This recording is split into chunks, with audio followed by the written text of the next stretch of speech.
విజయనగర సామ్రాజ్యంలో ముఖ్యమైన పాలకులు ఎవరున్నారు, వాళ్ళ యొక్క సహకారం ఏంటి అంటే వాళ్ళ కాలంలో జరిగినటువంటి ప్రధానమైనటువంటి సహకారం ఏముంది చూద్దాం. ఫస్ట్ ఏ వంశము? సంగమ డైనస్టీ. కాబట్టి సంగమ వంశం. సంగమ వంశంలో మొట్టమొదటి పాలకుడు ఎవరు? హరిహర్ రాయలు. ఫస్ట్ అన్నదమ్ములు, పెద్ద వ్యక్తి వచ్చేసి హరిహర్ రాయలు, తమ్ముడు వచ్చేసి బుక్కరాయలు. ఫస్ట్ హరిహర్ రాయలు అనమాట. కాబట్టి విజయనగర సామ్రాజ్యంలో ఫస్ట్ కింగ్ అనమాట. మొట్టమొదటి రాజు ఎవరంటే హరిహర్ రాయలు. బుక్కరాయలు. సో హరిహర్ రాయలు, బుక్కరాయలు ఇద్దరు కలిస్తే ఈ యొక్క రాజ్యాన్ని స్థాపించారు విద్యారణ్య స్వామి యొక్క ఆశీస్సులతో. కాబట్టి రాజధర్మంగా పెద్దవాడే ఫస్ట్ రాజు అవుతాడు, తర్వాత చిన్నవాడు. కాబట్టి పెద్దవాడు ఎవరు? హరిహర్ రాయలు. కాబట్టి హరిహర్ రాయలు మొట్టమొదటి రాజు అయ్యాడు. సో ఇక చూడండి, defeated the Hoysala rulers of Mysore and executed him. వీళ్ళు ఏం చేస్తారంటే హోయసులు, మనం ప్రీవియస్ క్లాస్లో చెప్పుకున్నాం. ఈ హోయసులు మైసూరు ప్రాంతం, ఈ ప్రాంతంలో ఉంటారు, ద్వార సముద్రాన్ని రాజధాని చేసుకుని. వీళ్ళలో చివరి రాజుని ఓడించి ఆ రాజును చంపేస్తారు, అంతం చేస్తారు. అంటే హోయసుల రాజుని, చివరి రాజుని చంపేసి బల్లాలత్రి సంథింగ్ ఎవరో ఉంటారు, రాజు ఉంటారు కదా బల్లాలత్రి, ఆయన్ని ఓడించి ఇక్కడ ఏది హోయసల సామ్రాజ్యం మొత్తాన్ని కూడా ఆక్రమించుకుంటారు. దాంతో విజయనగర సామ్రాజ్యం అనేది ఏర్పడుతుంది. సో అర్థమైందా?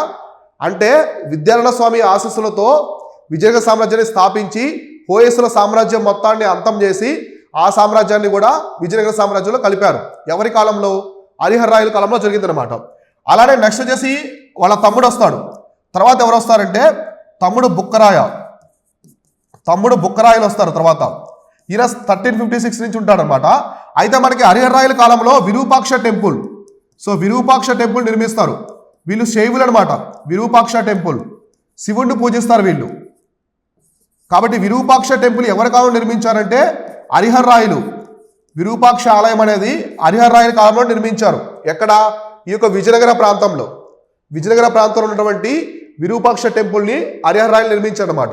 ఇలా హరిహర్ రాయల కాలంలో జరిగిన 2 సంఘటనలు, ప్రధానమైన సంఘటనలు, ఒకటి హోయసల సామ్రాజ్యాన్ని అంతం చేయడము, ఇంకొకటి వచ్చేసి విరూపాక్ష టెంపుల్ని నిర్మించడము. తర్వాత ఎవరు వచ్చారు రాజుగా? వాళ్ళ తమ్ముడైనటువంటి బుక్కరాయలు, స్థాపకుల్లో ఒకటైనటువంటి బుక్కరాయ రాజు అయ్యాడు అనమాట. He founded the new city of the south of the bank tributary river. So ఇతనే అనమాట మనకి దక్షిణ ఒడ్డున, నదికి దక్షిణ ఒడ్డున ఒక కొత్త నగరాన్ని తీసుకొచ్చాడు, ఒక పెద్ద నగరాన్ని నిర్మించాడు. అదే విజయనగర సామ్రాజ్యం. ఇప్పుడు హంపి అవి ఉన్నాయి కదా, ఆ ప్రాంతం అనమాట. సో ఇతర టైంలోనే చూడండి, Krishna undertook this rule. New kingdom was agent of the deity whom all the land south of the Krishna was suppose to belong. అంటే వీళ్ళు ప్రధానంగా మనం చూసుకుంటే undertook is new kingdom as the agent of deity అనమాట. మామూలుగా మనకి విజయనగర సామ్రాజ్యంలో ప్రధానమైనటువంటి దైవం సంగమ వంశం వాళ్ళు శైవులు, శివుణ్ణే పూజించారు. కానీ తర్వాత వచ్చినటువంటి వంశం వాళ్ళు, రాజులు ఎక్కువగా మనకి వైష్ణవేట్స్ అనమాట. మనకి శ్రీకృష్ణ చూడండి, ఎక్కువ వైష్ణవ దేవాలయాలు, విష్ణు దేవాలయాలు, నరసింహస్వామి దేవాలయాలు, సాలవ నరసింహరాలు కావచ్చు, వీళ్ళంతా నిర్మించారు. కాబట్టి వీళ్ళు మొట్టమొదటి వాళ్ళు శైవులైనప్పటికీ తర్వాత వచ్చిన వంశం వాళ్ళు ఆ వైష్ణవ అవతాన్ని కూడా ప్రోత్సహించారు. ఓకేనా? సో తర్వాత వచ్చేసి, సో చూస్తారు కదా మీరు ఇక్కడ వచ్చేసి ఈయన విద్యారణ్య స్వామి అనమాట. ఈయన వచ్చేసి విద్యారణ్య స్వామి. వీళ్ళిద్దరు హరిహర్ రాయలు, బుక్కరాయలు. సో హరిహర్ రాయలు, బుక్కరాయలు వాళ్ళ గురువు అయినటువంటి విద్యారణ్య స్వామి యొక్క ఆశీస్సులతో విజయనగర సామ్రాజ్యాన్ని స్థాపించారు. తర్వాత వచ్చేసి హరిహర్ రాయ 2 అనమాట. హరిహర్ రాయ 2. సో దీనికంటే ముందు మనం ఒకటి చెప్పుకోవాలి, అదే బుక్కరాయ. సో బుక్కరాయ అని చెప్పుకున్నాం అది ఇందాక.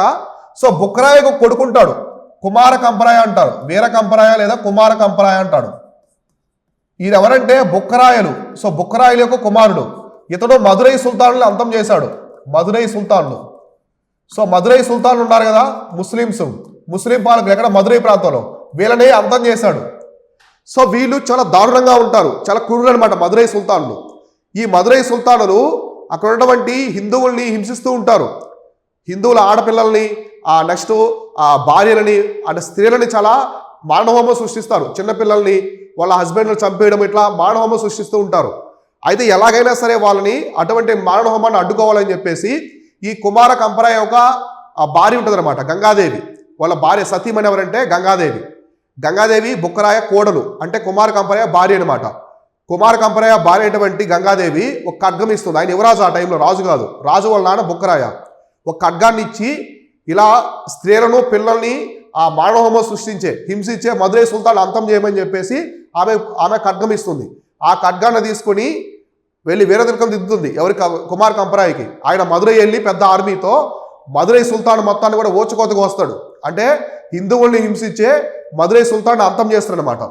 వీళ్ళ యొక్క ఈ యుద్ధంలో మదురై సుల్తాన్ జరిగిన యుద్ధంలో ప్రధానంగా సాలువ మంగు అని ఆయన ఉంటాడు. ఆయన కమాండర్ అనమాట. ఈ కుమార్ కంపరాయ్ కమాండర్, ఆయన కూడా పాల్గొంటాడు. కాబట్టి మదురై సుల్తాన్లు అంతం చేస్తారు. అంతం చేసి మదురై సుల్తాన్ యొక్క సామ్రాజ్యాన్ని కూడా విజయనగర సామ్రాజ్యంలో కలుపుతారు. కాబట్టి విజయనగర సామ్రాజ్య కాలంలో మదురై సుల్తాన్లు అంతం చేసింది ఎవరంటే బుక్కరాయలు. రాజు బుక్కరాయ ఒక కొడుకు అయినటువంటి యువరాజు అయినటువంటి కుమార కంపరాయ, అది గుర్తుపెట్టుకోండి. దీంతో మదురై సుల్తాన్లు అంతమైపోయారు. కానీ బహుమని సామ్రాజ్యం మాత్రం ఉందన్నమాట. బహుమని సామ్రాజ్యం. ఇదే టైంలో మనకి బుక్కరాయ కాలంలో ఒక యుద్ధం జరుగుతుంది, ముద్గుల్ యుద్ధం అనమాట. ముద్గుల్ యుద్ధం. సో ఇంకా యుద్ధం వచ్చేసి ముద్గుల్ వార్ అనమాట. ముద్గుల్ బ్యాటిల్. సో ముద్గుల్ బ్యాటిల్ అనేది ఈ ముద్గుల్ యుద్ధం అనేది ఇక్కడ మొట్టమొదటిసారి మన ఇండియాలో కెనాన్స్ ఉపయోగించారు. కెనాన్స్ అంటే ఫిరంగులు ఉంటాయి కదా, చక్రాలు ఉండి ఫిరంగులు. ఇటువంటి ఫిరంగులు మొట్టమొదటిసారి ఉపయోగించారు. ఎవరు తీసుకొచ్చారంటే బహుమని సుల్తాన్లు. సో బహుమని సుల్తాన్లు తీసుకొచ్చారు. కాబట్టి విజయనగర సామ్రాజ్య కాలంలో జరిగినటువంటి ముద్గుల్ యుద్ధంలోనే మన భారతదేశ చరిత్రలో మొట్టమొదటిసారిగా ఫిరంగులు ఉపయోగించారు. ఇప్పటికింకా బాబర్ రాడు, ఢిల్లీ సుల్తాన్లే ఉంటారు. అక్కడ నార్త్ ఇండియాలో ఢిల్లీ సుల్తాన్లే ఉంటారు. ఇక్కడ మాత్రం విజయనగర సామ్రాజ్యము బహుమని కింగ్డమ్ ఉంటుంది. కాబట్టి మన యావత్ భారతదేశ చరిత్రలో మొట్టమొదటిసారిగా ఫిరంగులు ఉపయోగించినటువంటి యుద్ధం వచ్చేసి ముద్గుల్ యుద్ధం అనమాట. సో ముద్గుల్ యుద్ధము ఇది మనకు ఆల్మోస్ట్ 1360s జరుగుతుంది. ఎవరు బుక్కరాయ రాజుగా ఉన్నప్పుడు జరుగుతుంది అనమాట. అర్థమైందా? సో ఇది కాబట్టి బుక్కరాయ కాలంలో ఈ రెండు సంఘటనలు గుర్తుపెట్టుకోండి. తర్వాత వచ్చినటువంటి రాజు ఎవరంటే హరిహర 2 అనమాట. నెక్స్ట్ రెండవ హరిహరాయ. రెండవ హరిహరరాయలు. సో ఈయన కాలంలో took control over the Belgaum and Goa from the Bahmani kingdom. ఈయన బహుమని సామ్రాజ్యాన్ని ఓడించి బెల్గాము గోవా ఈ రెండు ప్రాంతాలని జయించి తన సామ్రాజ్యంలో కలుపుకున్నాడు. ఏ సామ్రాజ్యంలో? విజయనగర సామ్రాజ్యంలో కలుపుకున్నాడు. ఎవరి కాలంలో అంటే రెండవ హరిహరరాయల కాలంలో. తర్వాత scented expedition to northern Sri Lanka. అంటే మనకి శ్రీలంక మీద కూడా ఒక దండయాత్ర జరుపుతాడు. శ్రీలంక మీద కూడా దండయాత్ర అనేది జరుపుతాడు అనమాట. కాబట్టి చూడండి, ఈ పాయింట్ చాలా ఇంపార్టెంట్. శ్రీలంక మీద దండయాత్ర చేసినటువంటి విజయనగర సామ్రాజ్య రాజు ఎవరంటే రెండవ హరిహరరాయలు. ఈయన ఎక్కువ కాలం పరిపాలించాడు. ఈయన విజయనగర సామ్రాజ్యాన్ని చాలా ఎక్కువ కాలం పరిపాలించాడు. చూడండి, శ్రీలంక మీద దండయాత్ర చేసిన రాజు ఎవరంటే రెండవ హరిహరరాయలు.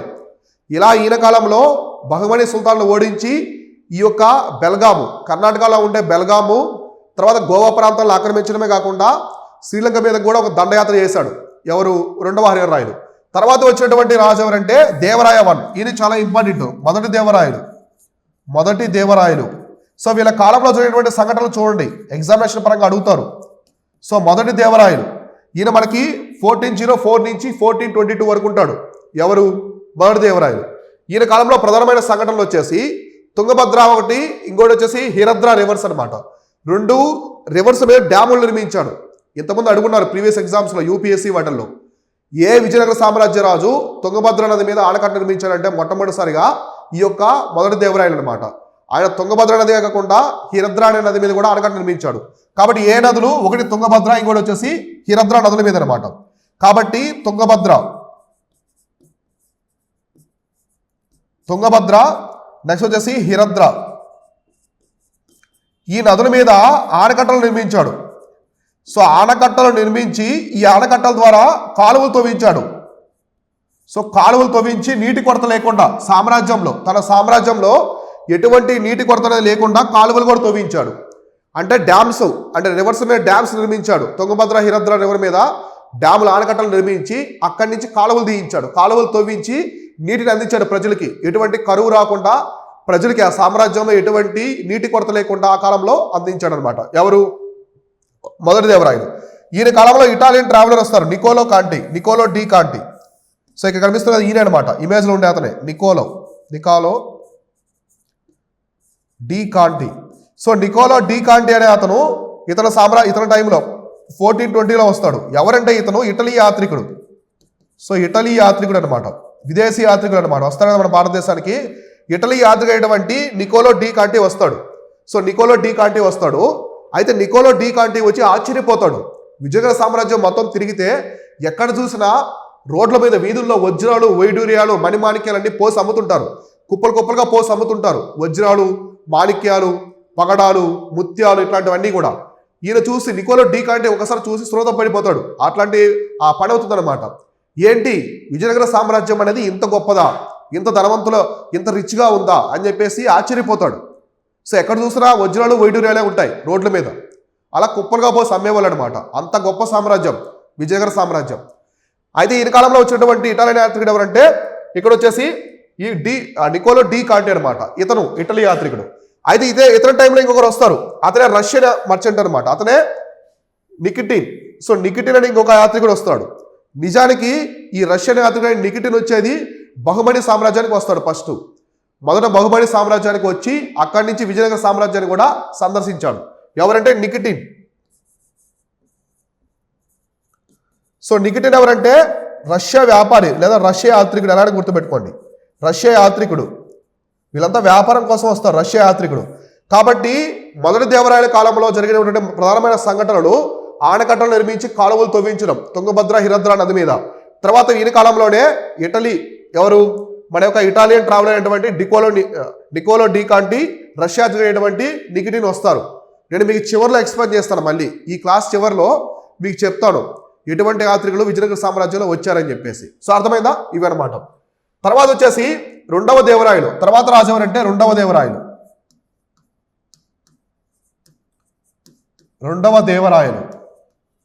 సో రెండవ దేవరాయలు 1422 నుంచి 46 వరకు ఉంటారనమాట. ఈయన greatest ruler of the Sangama dynasty. అంటే మొత్తం సంగమ వంశంలో ఉన్న రాజులందరిలో కూడా చాలా గొప్పవాడు. సో గొప్ప పాలకుడు ఎవరంటే మీకు ఫ్యాక్ట్స్ అడగాలంటే ఇలాంటివి అడుగుతారు. సో గ్రేటెస్ట్ రూలర్ ఎవరంటే సంగమ డైనస్టీలో రెండవ దేవరాయలు. ఈయన గజపతి రూలర్స్ను ఓడించాడు. ఒడిస్సా ప్రాంతాన్ని. గజపతులు ఎక్కడ ఉంటారు? గజపతి సామ్రాజ్యం ఉండేది ఈ కాలంలో. సో గజపతులు ఒడిస్సా. సో ఒడిస్సా ప్రాంతాన్ని అంటే మనకి శ్రీకాకుళం, విజయనగరము ఆ ప్రాంతంలో ఉంటారు కదా గజపతులు. ఇప్పటికి ఉన్నారు ఆ వంశం. సో గజపతులు ఆ కాలం నుంచి ఉన్నారనమాట. ఈ గజపతులను ఓడించాడు. కాబట్టి ఏ ఒక్క విజయనగర సామ్రాజ్య రాజు మొట్టమొదటిసారిగా గజపతులను ఓడించాడంటే రెండవ దేవరాయలు. ఒడిస్సా ప్రాంతాన్ని పరిపాలిస్తున్న ఈ గజపతులను కూడా ఓడించాడు అనమాట. తర్వాత దీనికి కొన్ని బిరుదులు ఉంటాయి. రెండవ దేవరాయలకి కొన్ని బిరుదులు అయితే ఉంటాయన్నమాట. సో బిరుదులు. సో ఆ బిరుదులు ఏమున్నాయంటే ఒకటి వచ్చేసి గజపేటకార అంటే అంటర్ ఆఫ్ ది ఎలిమెంట్స్ అనమాట. గజపేటకార అంటే ఏనుగుల్ని వేటాడేవాడు అని చెప్పేసి. అంటే అంత గొప్పవాడు అనమాట. ఇప్పుడు ఏనుగులు వేటాడాలంటే చిన్న విషయమా? చాలా ధైర్య సాహసాలు ఉండాలి. ఏనుగులు అంటే అవి చిన్నగా ఉంటాయి, కుందేలులాగా. సో బలంగా పెద్దగా ఉంటాయి, పెద్ద జంతువులు. మన భూమి మీద ఉంటే అతిపెద్ద జంతువు అదే. అంటే నీళ్ళలో అయితే మనకి బ్లూ వేలు, భూమి మీద. సో మొత్తం మనకి ఉన్నటువంటి నేల మీద ఉండే అది పెద్ద జంతువు ఏనుగు. అటువంటి ఏనుగుల్ని వేటాడేవాడు అనమాట. అంటే అంత వీరుడు, ధైర్య సాహసాలు గల వ్యక్తి అని చెప్పేసి అర్థం గజపేటకార. ఇంకోటి దక్షిణ పదాత.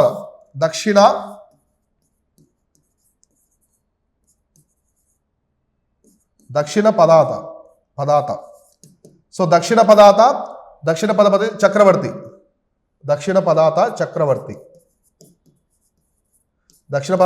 ఈ రెండు బిరుదులు అన్నమాట ప్రధానమైనవి. గజపేటకార అంటే హంటర్ ఆఫ్ ది ఎలిఫెంట్స్. దక్షిణ పదాత చక్రవర్తి అంటే దక్షిణ ప్రాంతం మొత్తానికి రాజు అని చెప్పేసి అర్థం. ద కింగ్ ఆఫ్ సౌత్ అని చెప్పేసి అర్థం అనమాట. ఇటువంటి బిరుదులు ఉన్నాయి ఎవరికి? రెండవ దేవరాయలకి. అలానే ఈయన కాలంలోనే రెండవ దేవరాయల కాలంలోనే వీళ్ళొక ఆర్మీలో, రెండవ దేవరాయల ఆర్మీలో చాలా మంది ముస్లిమ్స్ ఉండేవాళ్ళు. ఎక్కువ మంది ముస్లిమ్స్ ఉండేవాళ్ళు అనమాట. ముస్లింలు ఏ ఒక్క విజయనగర సామ్రాజ్యం యొక్క రాజు సైన్యంలో ఎక్కువ మంది ముస్లింలు ఉన్నారంటే ఈ యొక్క రెండవ దేవరాయల యొక్క ఆస్థానంలో ఆర్మీలో సైనికుల్లో ఎక్కువ ముస్లిమ్స్ రిక్రూట్ చేసుకున్నారు ఆ కాలంలో. ఆయన ముస్లింల కోసం కొన్ని గ్రామాలు కూడా నిర్మించాడు. తురకవాడ అని చెప్పేసి పిలిచేవాళ్ళు అప్పట్లో, తురకవాడలు అని.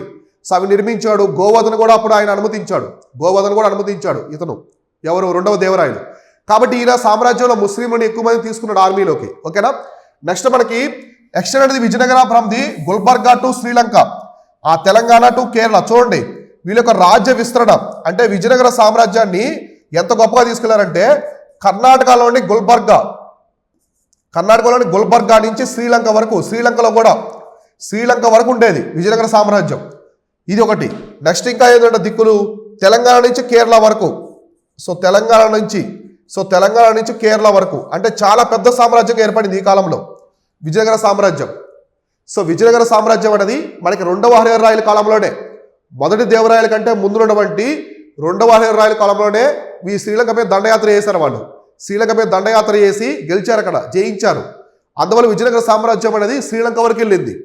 కాబట్టి ఈయన కాలంలో ప్రధానంగా మనం చూస్తే విజయనగర సామ్రాజ్యం అనేది కర్ణాటకలోని గుల్బర్గా దగ్గర నుంచి, సో అంటే మనం ఒకసారి మ్యాప్ చూద్దాం.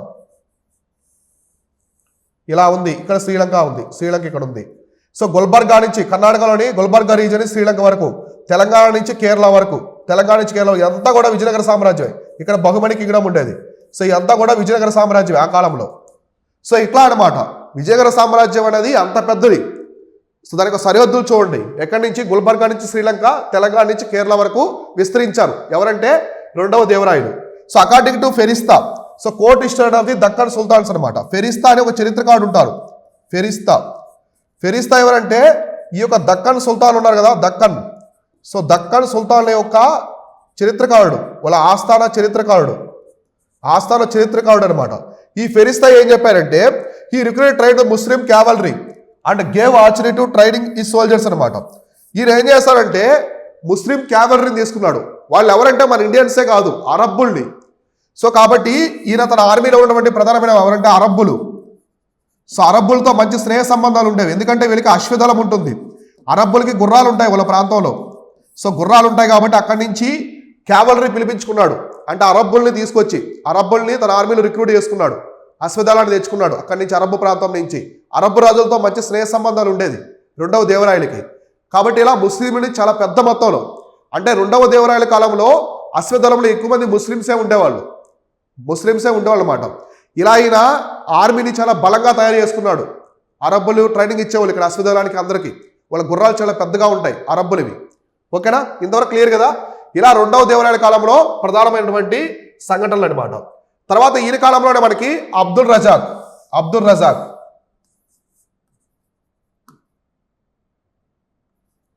సో అబ్దుల్ రజాక్ ఈయన కాలంలోనే Zamorin of the Cochin and Vijayanagara. So Abdul Razak వచ్చేసి ఒకటి జామోరిన్ అనమాట, కొచ్చిన్ ప్రాంతాన్ని పరిపాలిస్తున్నటువంటి జామోరిన్. మనకి వాస్కోడి గామా ఈ కాలంలో వస్తారు కదా, కొచ్చిన్ ప్రాంతాన్ని పరిపాలిస్తున్నటువంటి జామోరిన్. ఈ జామోరిన్ దగ్గరికి కదా వాస్కోడి గామా వచ్చింది. ఈయన అలానే విజయనగర సామ్రాజ్యం అనేటువంటి రెండవ దేవరాయలు, విజయనగర సామ్రాజ్యాన్ని పరిపాలిస్తున్నటువంటి రెండవ దేవరాయల యొక్క ఆస్థానానికి వచ్చాడు. ఎవరు? ఈ యొక్క అబ్దుల్ రజాక్ అనమాట. సో అబ్దుల్ రజాక్ వచ్చేసి మనకి పర్షియా నుంచి వస్తాడు ఆయన, విదేశీ యాత్రికుడు. ఎవరు? అబ్దుల్ రజాక్. నేను మళ్ళీ చెప్తాను మీకు ప్రత్యేకంగా ఫారెన్ ట్రావెలర్స్ గురించి. ఈయన ఆస్థానాన్ని, అంటే ఒకటి మలబార్ ప్రాంతం కొచ్చిన్లో ఉన్న జామోరిన్ ఆస్థానానికి వెళ్ళాడు. అక్కడి నుంచి విజయనగర సామ్రాజ్యంలో ఉన్నటువంటి రెండవ దేవరాయల ఆస్థానానికి కూడా వచ్చాడు అనమాట.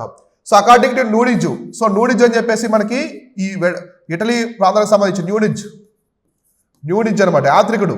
ఇతను కూడా యాత్రికుడు. ఇతను ఏం చెప్పారంటే the kings of Sri Lanka and the Tenasserim అంటే మలాయి బర్మా పే ట్రిబ్యూటియం అంటే శ్రీలంకకు సంబంధించిన వాళ్ళు, శ్రీలంక ప్రాంతానికి సంబంధించిన వాళ్ళు, ఇంకా మనకి మలయ ప్రాంతం, మలయ అండ్ బర్మా అంటే మలేషియా బర్మా ప్రాంతాలు ఉన్నాయి కదా, ఈ ప్రాంతం వాళ్ళంతా కూడా ఈయనకి పే ట్రిబ్యూట్ హిమ్ అనమాట, అంటే కప్పం కట్టేవాళ్ళు. అంటే అంత గొప్పవాడు ఎవరు? ఈ యొక్క విజయనగర సామ్రాజ్య రాజు అయినటువంటి రెండవ దేవరాయలు. అందుకే ఆయన సంగమ వంశంలోనే చాలా గొప్ప రాజు అయ్యాడు. అంటే బర్మా ప్రాంతంలో ఉండే వాళ్ళు కూడా ఈయన సార్వభౌమాధికారాన్ని వాళ్ళు గుర్తించారు. మా రాజు అంటే ఆ సామ్రాజ్యానికి రాజు ఆయన అని చెప్పేసి.